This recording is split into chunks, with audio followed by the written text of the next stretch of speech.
นี่คือประตูคงเด้อประตูคงวัดนาโบศรีพัฒนารามวัดนาโบศรีพัฒนารามเนาะเป็นเรื่องที่เด้อเป็นประดับประดาย่องอันนี้คือทางลงพุ่นละลงใต้ไปทัดประทัดสีโคตตะบองอันนี้คืออันนี้เราห่อลักเมืองแล้วนะห่อลักเมืองแขวงคำม่วน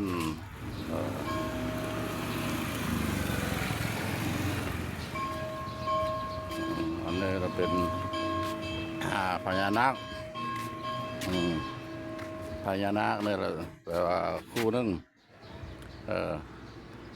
เป็นองค์นึงเราเป็นปีนหน้าลงใต้น้ำเนาะองค์ที่สองละปีนหน้าขึ้นเหนือน้ำอันนี้เราคือลงทางลงเนาะทางลงตะลิงโขงทางลงตะลิงโขงมันเป็นหอลักเมืองเด้อมีรูปปั้นพญานาคผู้ใดบ่ท่านได้ฮู้ได้เห็นเนาะเวลาส่วนหลายก็ประเทศเพื่อนบ้านเฮาก็เห็นแล้วแต่ผู้บ่ได้มาก็มีเนาะกันเห็นซ่องเห็นคลิปพระบ้านพระเลาะแล้วก็เบิ่งตามซ่องตามคลิปนี่เด้อเป็นแบบนี้ละเมืองตะแคงแข่งขมวนของเฮากำลังพัฒนากำลังมีความเจริญเนาะ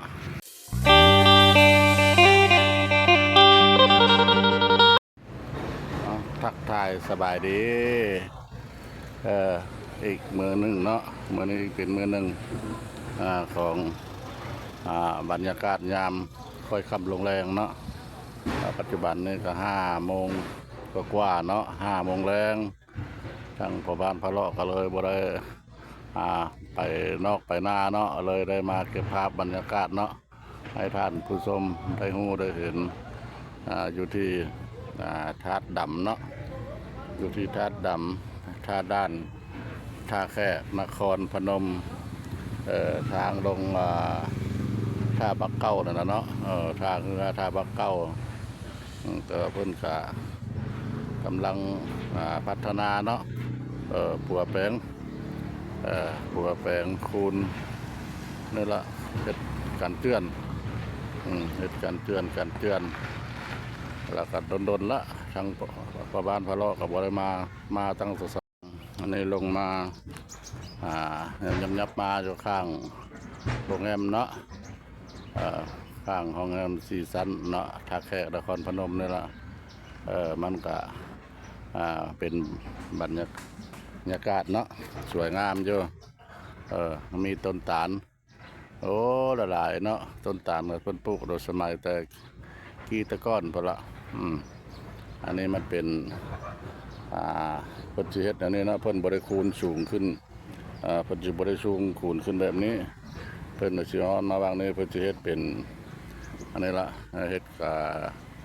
กันเตือนเนาะกันเตือนแล้วมันสิเป็นเทโดยปูนเพิ่นเฮ็ดเป็นร่องนั่น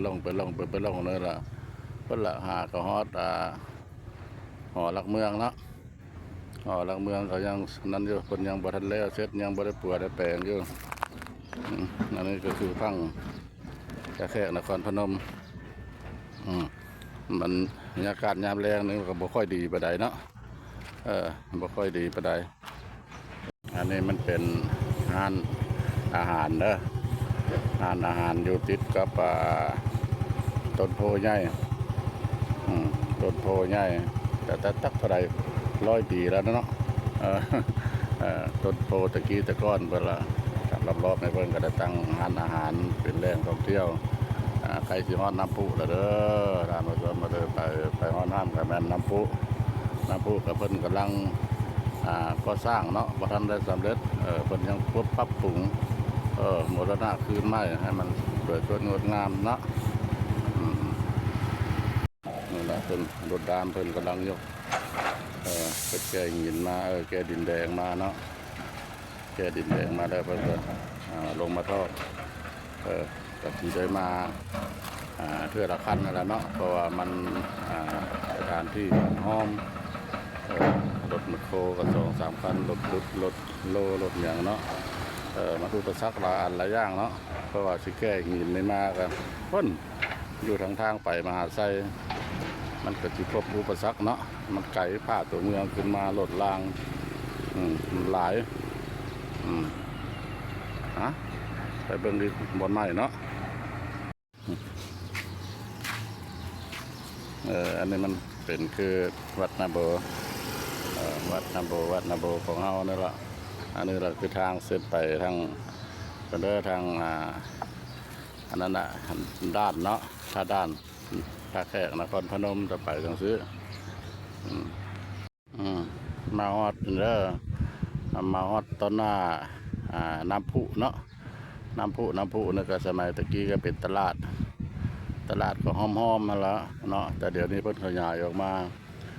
กรุงนั่นน่ะเด้อสิกรุงนั่นละกรุงที่เดิมมันละที่เดิมมาตะกี้พุ่นแล้วบัดกับเจ้านั่งอยู่ว่ามีรถจักรคืออย่างนั้นแต่เพิ่นขยายมานี่ก็อย่างว่าฮอด30-40 เมตรเนาะหรือ50 เมตรถ้าลงไปพุ่นก็เกือบจะฮอด100 เมตรเนาะอันนี้ก็คือน้ำพุแต่เพิ่นยังเฮ็ดบ่ทันแล้วเนาะเพิ่นปรับปรุงบูรณะคืนไม้เนี่ยอันนี้เป็นต้นไม้ให้ใหญ่จะอายุเพิ่นนี่ก็จักเท่าไหร่เนาะยันเป็นเท่าไหร่มื้อนี้จะขายดีอยู่นะมื้อนี้เนาะโดยแม่นคนนักท่องเที่ยวกันเป็นนั่นคนต่างประเทศบางอย่างก็ซื้อบ่ไปเขาจะบ่ซื้อเนาะสลายเลยตอนเช้า11:00นโดยนี่แต่สลายกับนักท่องเที่ยวลาวเฮานี่แหละเนาะมันฮู้เล็กลาวเด้อโดย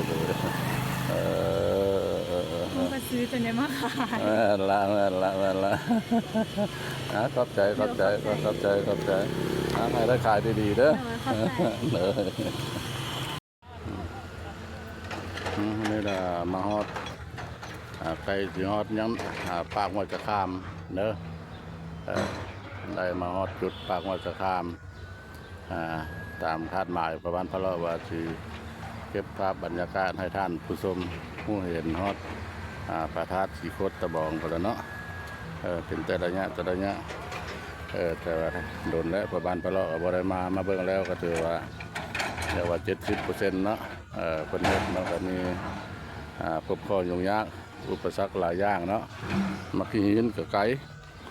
บ่เพิ่นมักหินมาแล้วก็พุ่นแล้วอยู่ภูอยู่ผาบ่ได้ไกลๆเนาะเพื่อสิผ่านตัวเมืองมาอันนี้นะแม่นควรจักของเพิ่นเด้อมีรถมอคโครถโลแต่มันหลายบริษัทครับประมูลเนาะเพิ่นปรับปรุงการเชื่อนตะลิ่งของเนาะบางบ่อนก็ได้แล้วเนาะ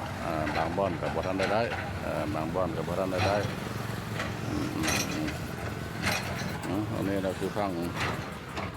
นครพนมเนาะซึ่งกลัวห้วยจะคามเด้อบ้านเฮาเลยห้วยจะคาม